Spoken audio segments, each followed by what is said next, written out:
Madame Windsor?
Descendez, s'il vous plaît.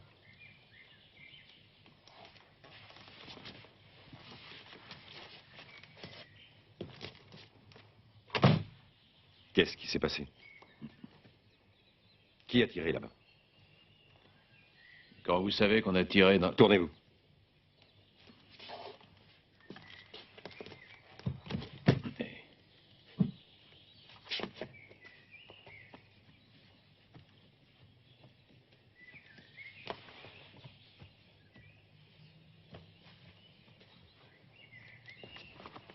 Suivez-moi à la voiture.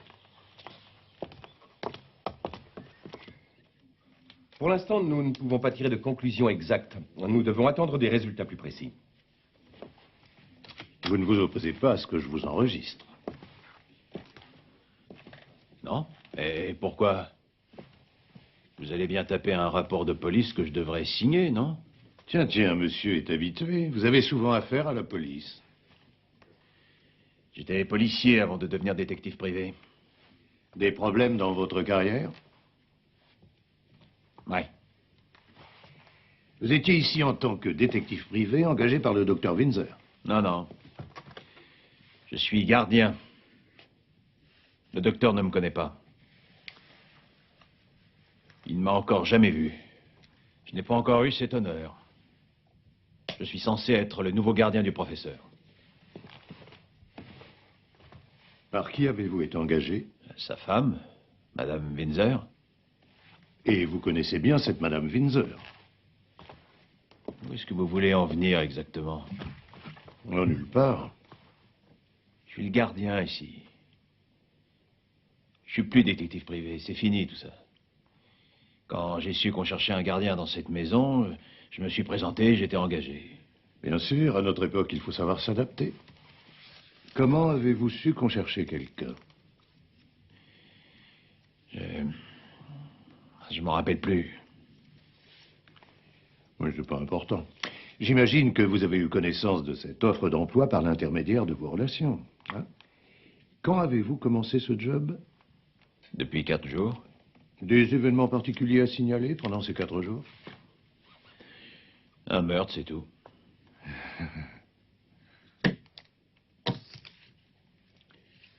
Qui vit dans la maison?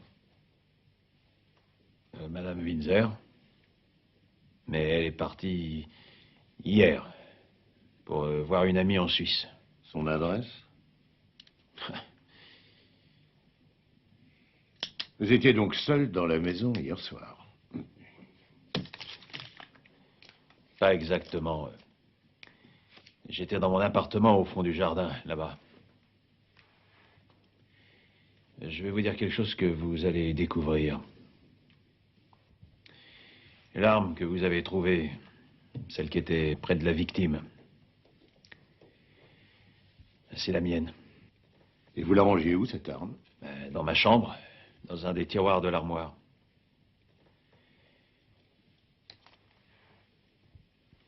Et la victime, vous l'avez identifiée? Vous la connaissez? Non. Jamais vue? Bien sûr, vous ne savez pas comment vous êtes passé de votre lit au salon. Non. Vous savez qui vous a habillé? Non. Le médecin n'a constaté aucune blessure sur vous. Seulement cet affreux mal de crâne. Savez-vous pourquoi cette porte qui est ouverte d'habitude a été trouvée ce matin mystérieusement fermée? Quand vous avez fait votre ronde cette nuit, elle était aussi fermée? Oui. C'est aussi étrange que le téléphone. Quel téléphone? Celui que vous avez utilisé pour appeler la police. Il marche pas. Venez voir.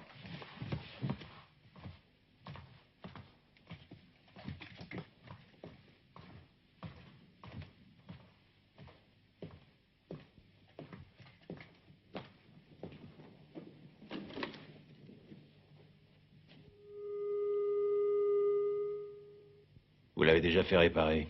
Non, il fonctionnait quand nous sommes arrivés. Je peux téléphoner? Et à qui? À mon avocat. Allez-y.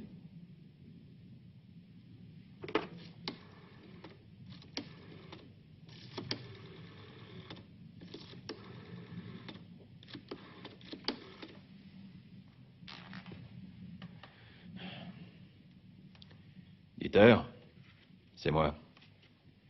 Je suis dans la merde. Dis-en le moins possible. S'il te libère, tu viens immédiatement. Sinon, tu me rappelles. Ciao.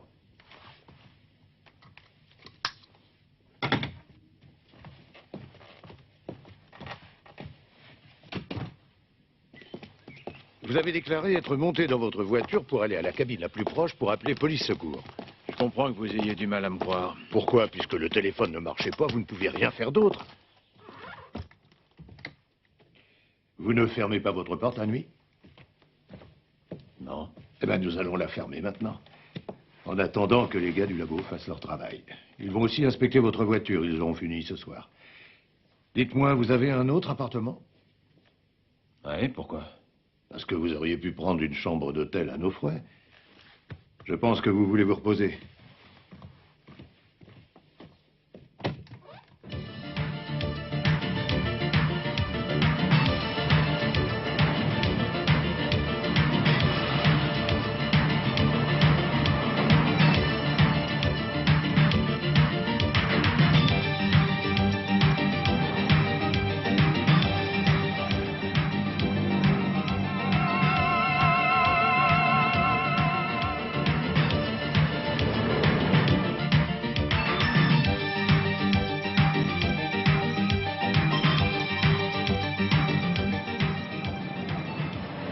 Le bureau de Monsieur Peters, s'il vous plaît. Matula. Je voudrais parler à Monsieur Peters. Matula. Et il m'a dit que je pouvais le contacter quand je me trouverais dans une situation exceptionnelle. Je dois absolument lui parler maintenant. Parce que la situation exceptionnelle, elle est arrivée. Je regrette, monsieur. Il est à l'étranger. Je ne peux pas le joindre en ce moment. Mais vous pouvez me laisser un message. Dans ce cas, je ne peux pas vous aider. Quand est-ce qu'il sera de retour? Bon, merci. Je vous rappellerai.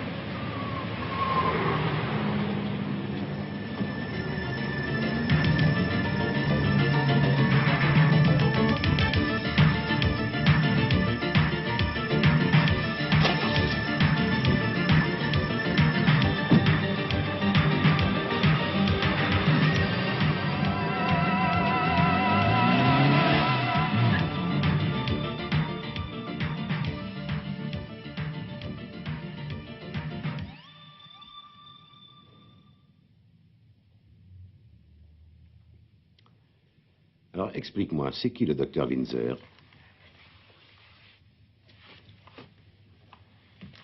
C'est un mathématicien, un cinglé d'électronique. C'est un expert spécialisé dans l'étude du guidage des fusées. Il travaille pour une entreprise de Essen et une société française qui font des milliards de chiffres d'affaires.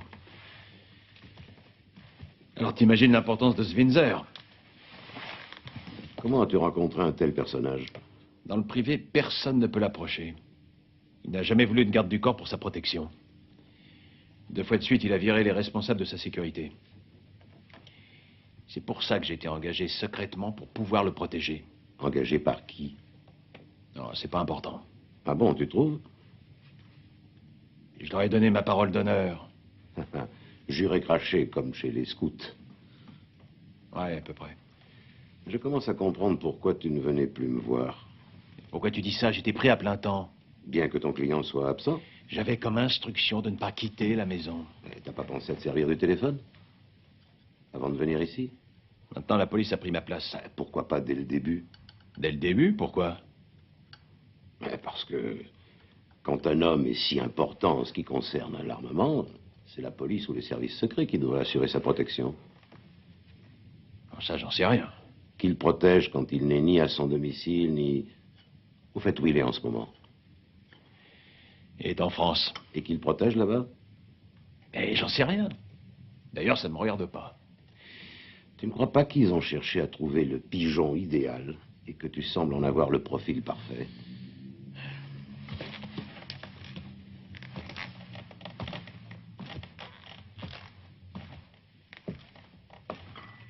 D'habitude, tu veux toujours tous les détails avant de commencer un boulot pour moi. On m'a proposé une grosse somme d'argent. Et j'en ai besoin, figure-toi. Oui, tu cumules les salaires. Premièrement, tu es payé comme gardien par Windsor, et deuxièmement, par la mystérieuse personne qui t'a engagé comme garde du corps. Qu'est-ce qu'il y a d'illégal là-dedans? Tout dépend de ton contrat de travail et de la façon dont il est rédigé, précisément. Je peux le voir? Il n'y a pas de contrat. Bizarre. Et comment tu te serais débrouillé pour les impôts? Dieter, je crois que j'ai mis les pieds dans un sacré merdier. Ça, oui. Plus la fraude fiscale. L'homme a été assassiné avec mon arme, et je... Et toi, comment t'es-tu retrouvé tout seul sur le lieu du crime? Tu peux me fournir une réponse? Dis donc, le commissaire s'est aperçu que tu avais une chaussette à l'envers.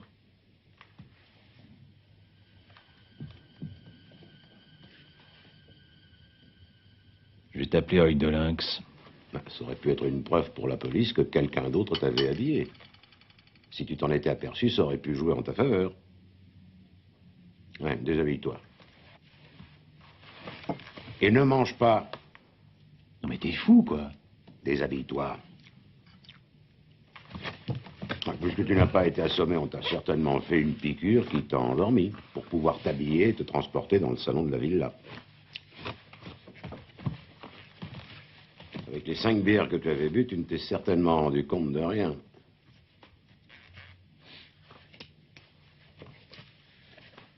Le pantalon. Je ne comprends pas pourquoi la police t'a laissé partir. Ah, là est un petit hématome, à l'endroit de l'injection. Ils ont dû utiliser de l'éther. L'explication du mal de crâne. Bon, ben tu peux te rhabiller. La police a dû faire semblant de me relâcher. Qu'est-ce que tu crois qu'ils font, les 2 gars qui sont dans la bagnole rouge, là, en face de chez toi?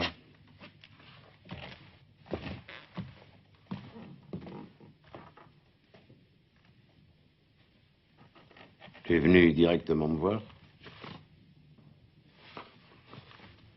Ouais. Laisse-les te filer.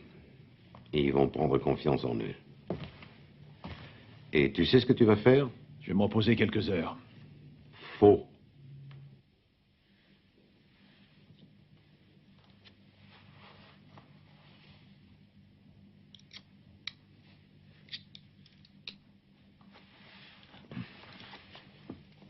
Alors, ça va?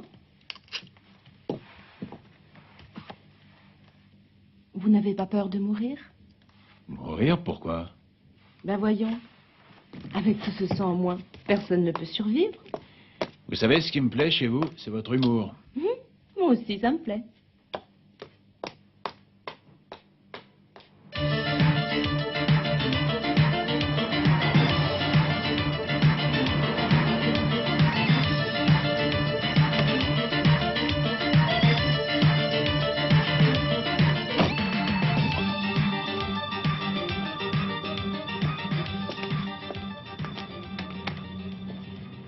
Bonjour, monsieur Matula. Bonjour, Madame Meissner.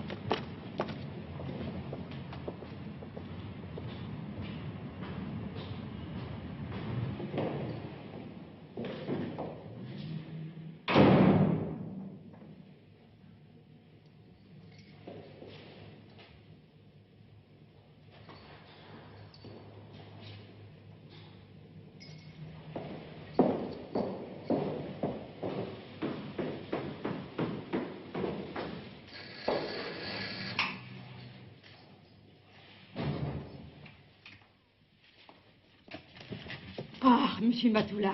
Excusez-moi, Madame Hertz, mais j'ai dû me tromper de clé. Vous pourriez m'ouvrir? Mais oui, un moment. Alors, vous étiez en voyage? Ah non, pourquoi? Ça fait 4 jours que je vous ai pas vu. En tout cas, vous n'avez pas l'air en forme. Une femme? Ah non. Non, mais je travaille de nuit. Ah, il y a un homme qui est venu ce matin. Je pense qu'il voulait vous voir. À quelle heure il est passé? Vers 5 heures, il est entré dans l'immeuble. Il avait sa clé. J'ai pensé que c'était vous qui rentriez, mais il est reparti au bout de 5 minutes. J'ai vite regardé et j'ai vu un homme que j'avais encore jamais vu ici. Et oui, vous savez ce que c'est. J'ai de plus en plus de mal à dormir. Et vous pourriez le reconnaître? Oh, j'ai pas pu le voir très longtemps, vous savez. Vous voyez qui c'est? Vous êtes certaine qu'il avait une clé? C'est lui qui a ouvert la porte du bas, ça j'en suis sûre. Si quelqu'un avait appuyé sur le bouton de l'entrée, j'aurais entendu. Et vous pensez qu'il allait chez moi? Oui. Non, j'ai pas voulu dire ça. Je l'ai seulement entendu entrer dans l'immeuble. Je sais pas chez qui il allait, vraiment. Oui, peut-être chez Madame Meissner. À 5 heures du matin. Oh, vous savez, avec Madame Meissner, j'ai vu pire. Je peux garder le double en attendant de retrouver ma clé. Oh oui, naturellement. Vous feriez mieux de rester dehors, et si jamais il avait déposé une bombe. Vous voulez peut-être que j'appelle la police? Non, pas tout de suite. Merci, Madame Hertz.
Qui est là? Police. Ouvrez la porte, s'il vous plaît.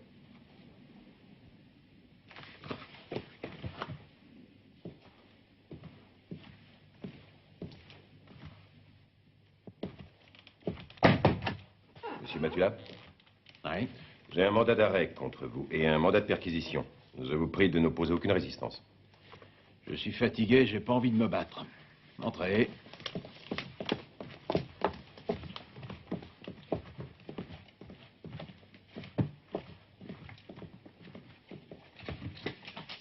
Ces papiers devraient vous intéresser. Je viens de les trouver sous le billard. Et en cherchant bien, vous en trouverez sûrement d'autres. Monsieur Matula, si vous voulez bien prendre quelques vêtements, nous devons partir. Je peux téléphoner à mon avocat? Mais je vous en prie.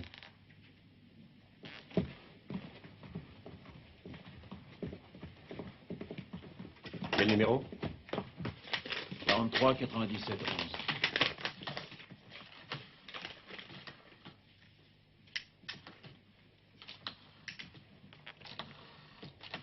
Comment s'appelle-t-il? Renz, maître Renz. Pourrais-je parler à Maître Renz, s'il vous plaît, madame? C'est au sujet de l'arrestation de Joseph Matula. Maître Renz? Je vous passe Monsieur Matula. Dieter.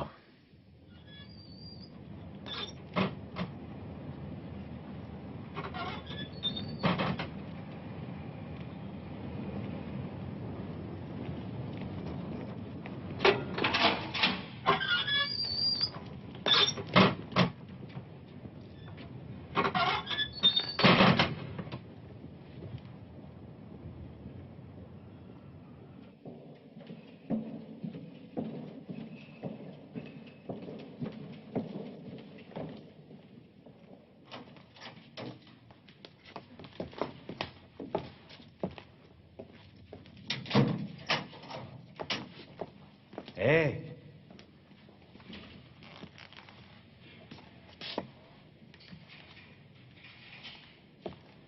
Ça me rappelle de vieux souvenirs, pas toi? De temps en temps, la prison me manque. C'est un peu ma deuxième maison. Tu viens, on y va. Non. Je crois que cette fois-ci, ça va devenir ta résidence principale. Mais viens, ils n'ont aucune preuve contre moi et je connais un très bon avocat. Un autre, peut-être. Pas moi. Bon, je vais tout expliquer calmement, il t'aura plus qu'à parler au juge. Je viens de le voir, le juge. Premièrement, tu étais seul présent au moment du crime. J'ai été endormi et transporté. Non. Ce sont tes affirmations. C'est toi qui les racontes. On t'a trouvé en pleine forme au volant de ta voiture. Ça ressemble beaucoup à une fuite. Je voulais trouver une cabine téléphonique. Alors qu'il y avait un téléphone dans la maison. Il ne marchait pas. Urban nous a montré qu'il fonctionnait. Tu as parlé avec Urban? Il était dans le bureau du juge. Urban est le contraire d'un flic qui se précipite. Il est ambitieux, fouinard et malin. Tout ça n'est pas à notre avantage. Pourquoi? Puisque je suis innocent, il vaut mieux un flic intelligent qu'un tocard qui dort. Théoriquement, oui. Pratiquement, non. Et c'est quoi le deuxièmement? Le pistolet. L'homme a été assassiné avec ton pistolet. Bien sûr, puisque je l'ai dit à la police. Mais savais-tu qu'il y avait aussi tes empreintes sur la crosse du pistolet? Et que les tiennes?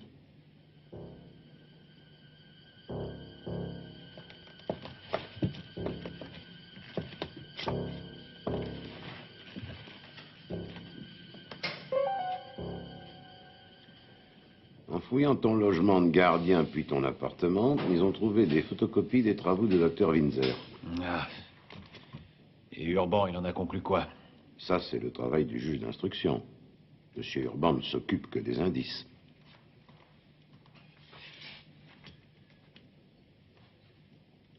Ça veut dire que je dois rester ici en attendant le jugement? Le juge pense que tes premières déclarations étaient pour le moins confuses. Mais c'était la piqûre! Le labo, il a fini les analyses? Demain. Bon, alors j'attendrai jusqu'à demain. C'est qui la victime? La police prétend ne pas l'avoir identifié. Et ça, j'ai du mal à le croire. Je suis sûr que tous les gens qui travaillent pour l'armement sont suivis de près par les services secrets. Ça voudrait dire quoi? Que tu as affaire à des professionnels, très entraînés et qu'ils ont certainement des moyens financiers illimités.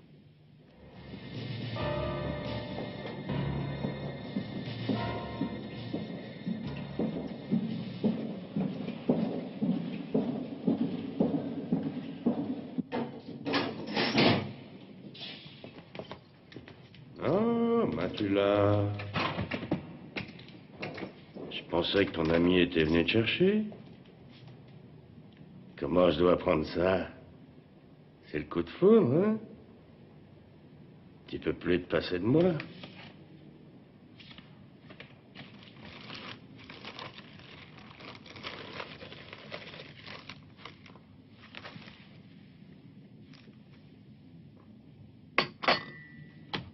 Je peux avoir un café, s'il vous plaît? Oui, bien sûr.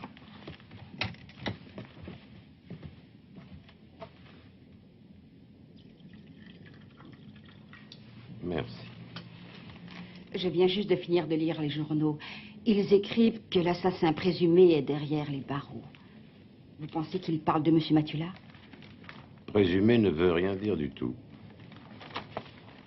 Mais pourriez-vous m'appeler la rédaction de ce journal? Demandez monsieur Kirsch. Oui, tout de suite.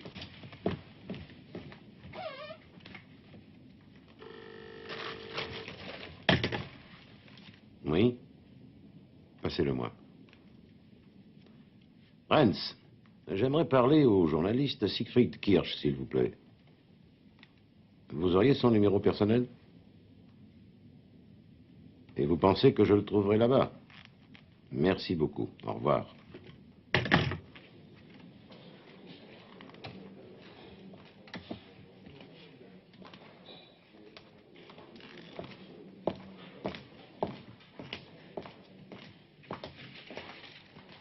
Excusez-moi, je cherche Monsieur Kirsch. Merci beaucoup. Monsieur Kirsch, je m'appelle Renz. Je peux m'asseoir un moment? Mais je vous en prie. Merci. C'est à propos de Je vous l'affaire... connais très bien, maître Renz. Comment se porte votre protégé? Très mal. Vous pensez le tirer d'affaire? Je vais essayer de prouver qu'il est innocent. Maître Renz, si vous pouvez me démontrer sa non-culpabilité dans cette affaire, alors j'écrirai un roman. Mais ce qui sera important le jour du jugement, ce sera le bien fondé des accusations du procureur et votre habileté à prouver son innocence. Qu'est-ce que vous en dites? Quelles sont vos chances? Je serais déjà plus renseigné si je connaissais le nom de la victime. Difficile à dire. J'ai cru comprendre en lisant votre article entre les lignes que vous le connaissiez bien. Oh, vous êtes un fin lecteur, mais inattentif, maître Renz. J'ai cru en effet l'avoir rencontré plusieurs fois, mais je n'ai jamais dit que je le connaissais bien. C'est vrai. Vous n'avez pas dit de nom. Vous savez, le nom n'est pas important pour ce genre d'homme. Vous l'aviez rencontré où? À chaque fois qu'une transaction devenait dangereuse, il était sur les lieux. Une transaction? Oui, l'armement brasse des sommes d'argent colossales. Il ne s'agit pas d'un simple commerce, mais de chars, de bombes, de mirages, exocètes, etc. Café? Oui. 2 cappuccini et une grappa. Bien, oui, je l'ai rencontré d'abord à Téhéran, après ce fut Managua, puis Beyrouth et Kampala. La plupart du temps, il résidait dans le même hôtel que les journalistes. À Buenos Aires, pendant la guerre des Malouines, nous étions à l'Independencia. Oui, le soir, on se retrouvait au bar. Il buvait toujours, attendez, des Cuba Libre. Oui, c'est bien la seule chose que je sais sur lui. Dans votre article, vous avez développé une certaine théorie. J'ai fait ça? Ah, c'est même très clair. Alors là, vous me surprenez. Vous expliquez... non, vous essayez de démontrer... Si, je vous assure, que mon client Matula et la victime appelée X sont tous les deux des espions qui essayaient de subtiliser les secrets militaires du docteur Windsor. L'un d'eux, Matula, s'était introduit dans sa vie privée comme gardien. Quant à l'autre, il avait préféré la manière expéditive du cambriolage. Matula a surpris son concurrent en flagrant délit et il n'a pas hésité à le tuer. Eh oui. Merci bien.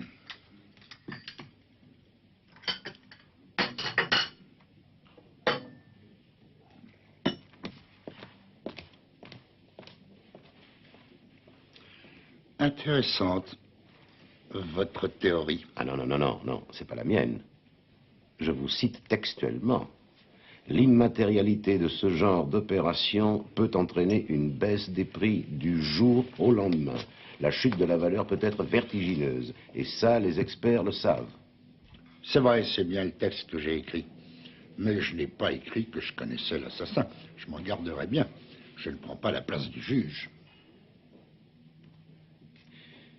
Que savez-vous de précis sur le docteur Windsor? Un génie. Excentrique. Toujours mêlé à des épopées amoureuses connues. Si je devais élucider un mystère sur cet homme, je commencerais d'abord par me renseigner en questionnant certaines des femmes qu'il a connues. C'est son unique faiblesse, mais à votre place, je chercherai la femme. La femme, maître Renz. Monsieur Kirsch, téléphone. Si vous voulez bien m'excuser. Je suis très heureux d'avoir fait votre connaissance.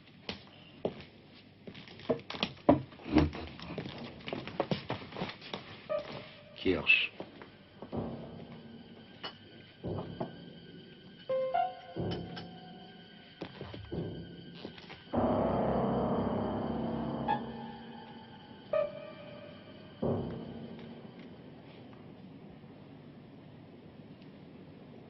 À quoi tu penses, Matula? Tu crois toujours être privé de liberté et que tu es victime d'une séquestration? Tu sais, toi, combien il y a d'étoiles dans le ciel? Fous-moi la paix. Peut-être un nombre infini. Est-ce qu'on le sait? Il y a beaucoup de choses qui le prouvent. Mais si c'est vrai qu'il y a une infinité d'étoiles là-haut, alors dans un petit carré, comme celui-ci, il y a une infinité d'étoiles. Pourquoi tu veux posséder l'immensité? Fous-moi la paix. On ne peut pas jouer aux échecs. Le nombre de coups, lui aussi, est illimité. Si je joue E4, tu ferais quoi? Vas-y, réfléchis. Ne te laisse pas influencer. Personne t'empêche de jouer. Tu as tout le temps. Tu es libre.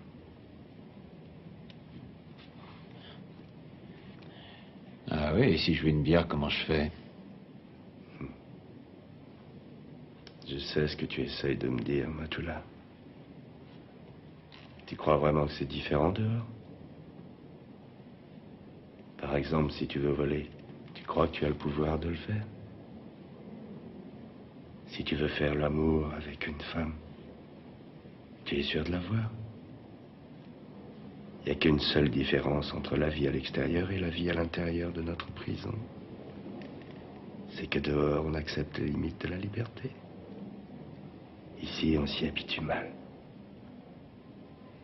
Mais ça va bientôt changer, Matula. Ça va changer.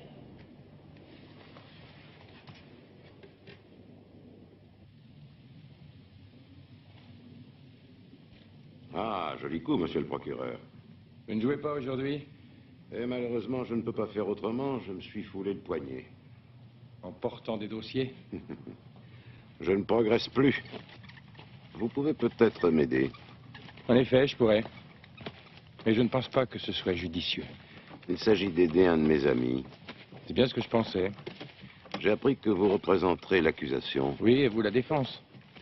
C'est mon ami. Oui. J'en déduis qu'on n'est jamais assez prudent sur le choix de ses amis. Je trouve justement qu'il faut tout faire pour venir en aide à un ami dans le besoin. Oui, bien sûr. Mais il est bien plus difficile de prendre sa défense s'il est coupable. Ce n'est pas facile d'accepter sa culpabilité. Ouais.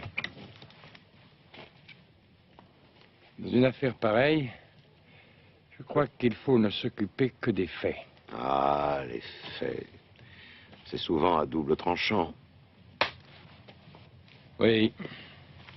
Des aveux seraient les bienvenus. Un mobile me suffirait déjà.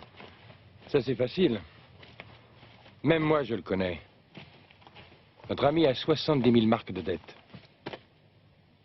Il s'est porté garant d'une amie à lui qui avait souscrit de nombreux crédits. Cette femme s'est envolée avec l'argent pour laisser place aux huissiers de justice. Un fantastique geste. Oui. Une bonne position de départ. Mais l'arrivée doit être dans le trou.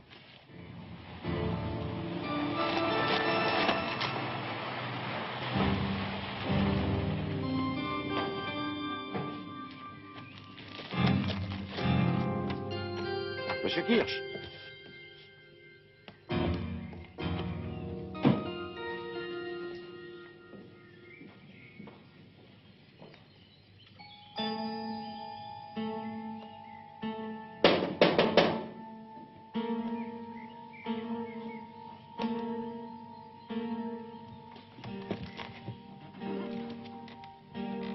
Y a quelqu'un?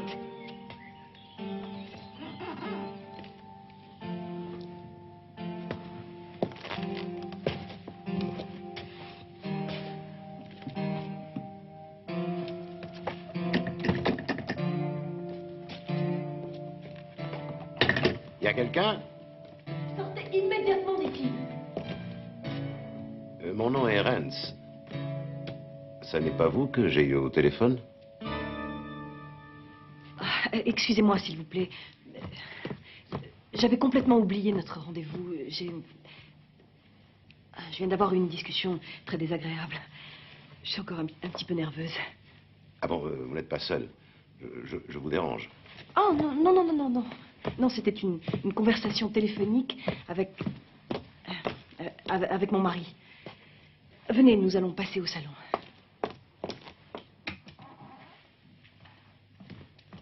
Asseyez-vous, je vous en prie. Merci. Colérique ou hystérique? Voilà notre sujet favori de dispute depuis 20 ans. Je suis persuadée d'avoir un caractère coléreux, mais mon mari dit que je suis hystérique. Si vous me permettez d'enrichir ce choix d'un autre qualificatif, je dirais plutôt que vous avez du tempérament. Vous êtes un homme galant, maître Rens. Que puis-je faire pour vous?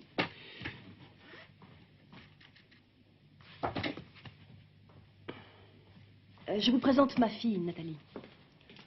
Comme je vous l'ai expliqué au téléphone, je suis chargé de défendre votre gardien qui est suspecté d'être l'auteur de l'assassinat commis chez vous. Oui, je ne comprends absolument pas. Mais pourquoi a-t-il été arrêté? Cet homme, monsieur... Matula. Oui. Ce monsieur Matula a été engagé comme gardien chez nous. Ce qui veut dire qu'il était aussi responsable de la sécurité et de l'ordre de cette maison. Ce qui est important puisque nous étions tous partis en voyage. Il a surpris un cambrioleur en flagrant délit. Ce voleur était en train de vider le coffre-fort de mon mari et il lui a tiré dessus. Je trouve ça formidable. Bien sûr, formidable n'est pas le mot qui convient. Finalement, un homme a trouvé la mort, mais je pense qu'il n'a fait que son devoir. Il était payé pour surveiller la maison. Vous me comprenez, monsieur? Comme quoi l'aviez-vous engagé? Comme veilleur de nuit? Ou comme simple gardien? Oh, nous n'avions rien défini de précis. Comme vous avez pu peut-être vous en apercevoir, nous avons des objets de valeur. Et bien sûr, il y a aussi le travail de mon mari. Oh, je ne m'y connais pas vraiment, mais j'imagine qu'il n'est pas dénué d'une certaine valeur marchande. Donc, évidemment, j'attendais de la part d'un gardien une surveillance de tous les instants. Oui, mais vous n'en avez absolument pas fait mention dans votre contrat. Contrat? Ah, il n'y a pas eu de contrat. Nous nous sommes mis d'accord verbalement. J'ai complètement oublié de vous proposer un verre. Oh non, merci. Je n'ai pas soif. Vraiment pas.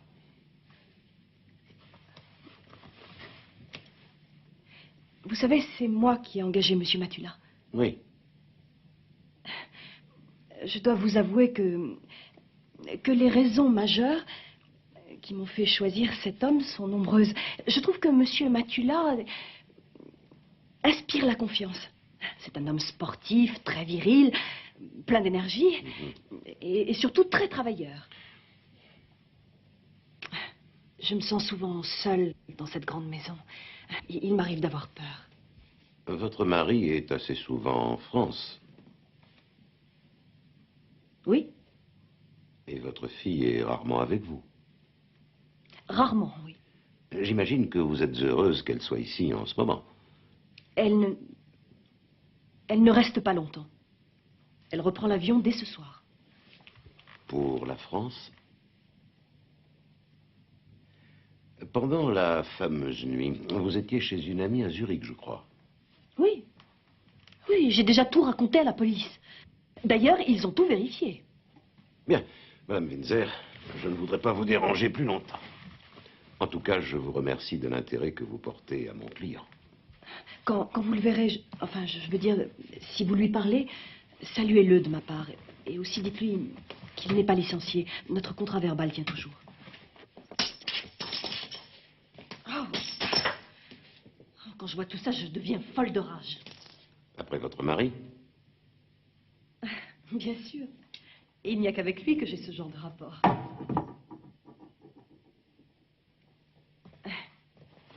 Ce n'est pas la même chose chez vous? La personne qui vous met le plus en colère, ce n'est pas votre femme? Je suis divorcé. Ah oui. Nathalie, je te présente Maître Rennes. C'est l'avocat de notre gardien qui...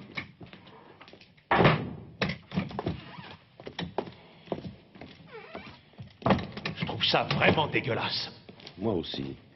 Je te remercie, ça fait 3 jours que t'es pas venu me voir. Tu veux que je te dise, je crois que t'es incapable de me sortir de ce trou. Moi aussi, j'ai été étonné en apprenant que tu t'étais porté garant. 70 000 marques pour une inconnue, et j'apprends ça par le procureur.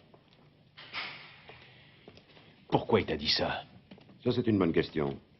Tu préférais peut-être qu'il attende le jour du procès? Je t'en ai pas parlé parce que j'étais sûr que tu m'aurais prêté cet argent. Ça, je n'en suis pas si sûr.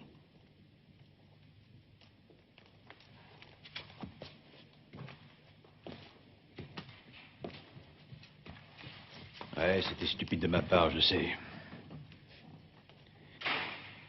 J'avais honte de moi. Et c'est pour ça que tu as accepté de tremper là-dedans? Mais non, c'est pas ça. Madame Windsor est de ton avis. Elle te salue, d'ailleurs. Tu dois lui manquer. Le contrat verbal tient toujours. Ce sont ses propres paroles. Qui t'a engagé réellement? Madame Windsor n'a rien à voir. Dis-moi si ton mystérieux patron t'a fait un contrat perpétuel, lui aussi. Depuis que je suis ici, j'ai du mal à le joindre, figure-toi. C'est pour ça que je veux le faire à ta place. Il faut d'abord que je lui parle, on verra ça plus tard. Nous tournons autour du pot. Tu ne veux pas donner son nom parce que tu es en prison. Ne m'interromps pas, s'il te plaît. Et moi, je ne peux pas te faire sortir si tu ne poses pas les cartes sur la table. Mon patron sait bien que tous les deux, on est amis. Il m'a demandé expressément de ne jamais parler de nos affaires. Et ça, spécialement avec toi, Dieter. Oui, mais à l'époque où tu t'es engagé, la situation était différente.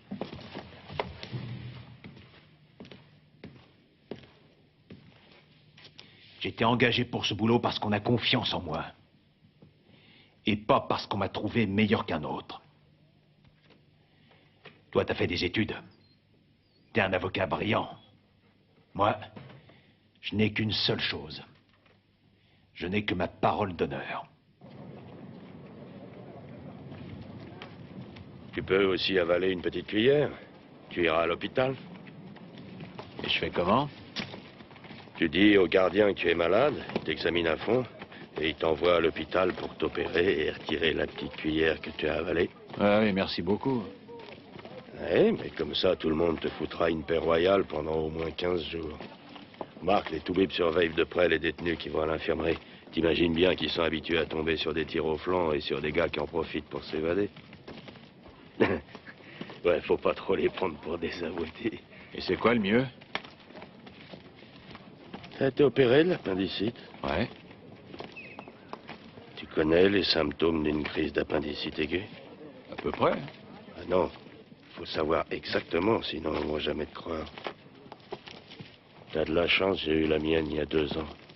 Je peux t'expliquer ce que tu ressens exactement. Et tu peux me faire une description détaillée de l'hôpital? Oui, mais pour réussir, t'auras besoin de beaucoup de chance. Si t'es transporté à l'hôpital municipal, t'auras tout perdu. Les mesures de sécurité sont draconiennes. Par contre, si on t'amène à l'hôpital intercommunal, tu peux réussir.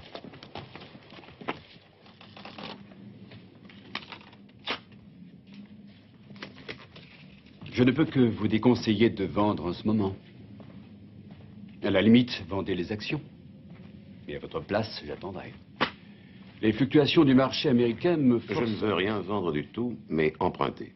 Je voudrais savoir combien d'argent liquide vous pouvez me donner tout de suite. Sur les plus-values de vos actions, 30%, et quant à vos obligations, environ 75%. Combien?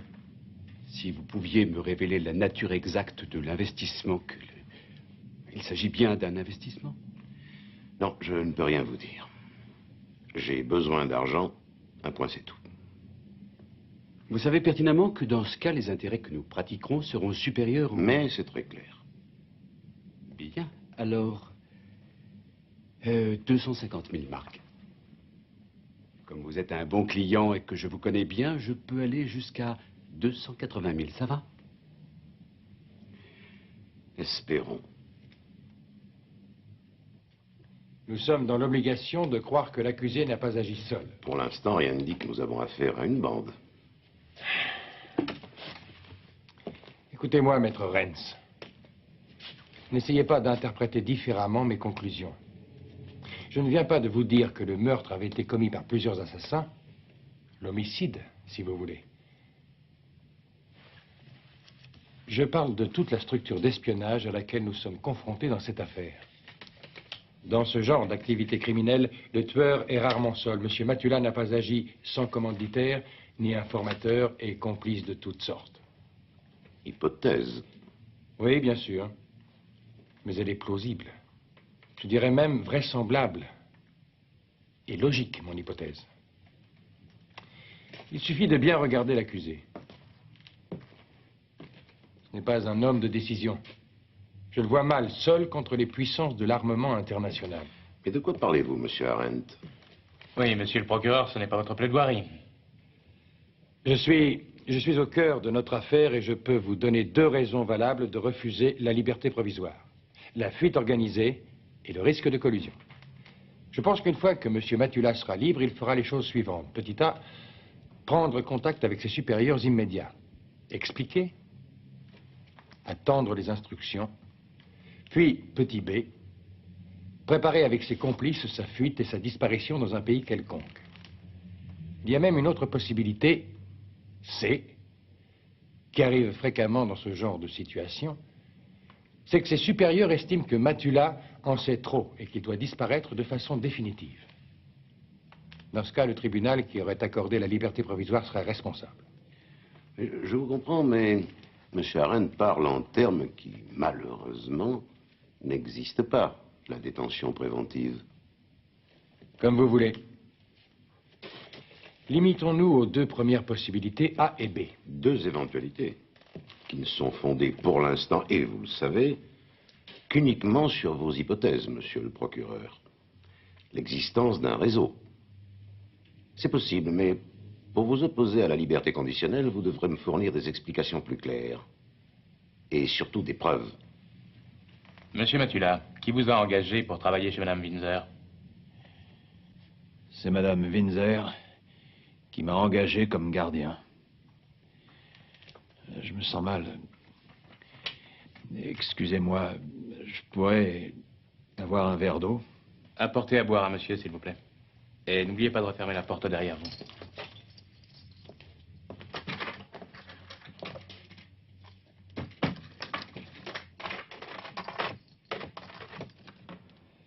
Monsieur Matula, vous avez déclaré à la police sur le lieu du crime que vous aviez été... Objection. Mon client avait été anesthésié avant le crime. Oublions le danger de collusion. Revenons au risque de fuite. Monsieur Matula n'a pas de famille et pas d'emploi fixe. Il travaille chez Windsor. Arrêtez, maître Renz. Donc, il n'a pas d'emploi fixe, pas de biens propres. Au contraire, il a des dettes énormes. Et c'est pour cette raison que je vous affirme qu'il s'enfuira pour ne pas comparaître le jour de son procès pour homicide. Nous proposons une caution. De quel montant? Monsieur l'avocat, quel est le montant que vous nous proposez? 200 000 marks. Je proteste. La caution minimum est d'1 demi-million.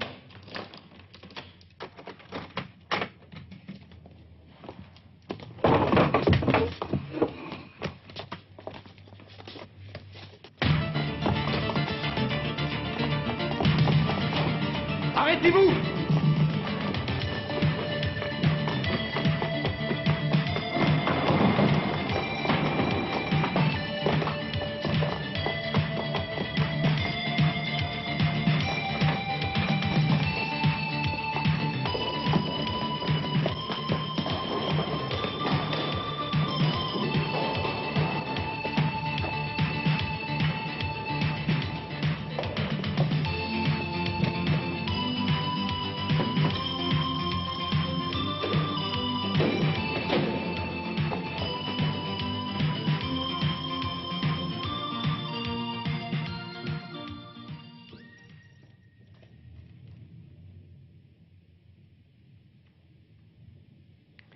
Voulez-vous toujours nous proposer une caution, maître Renz?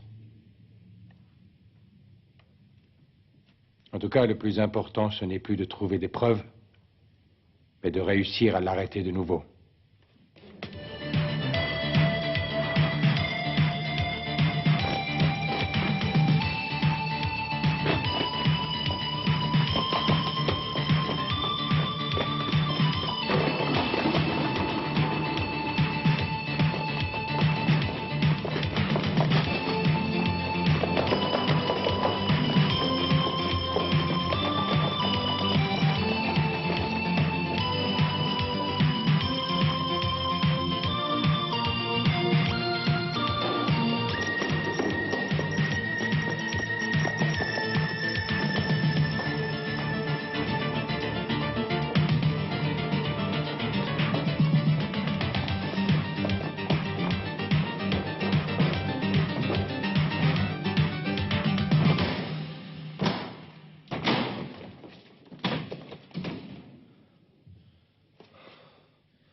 Au revoir, maître Renz.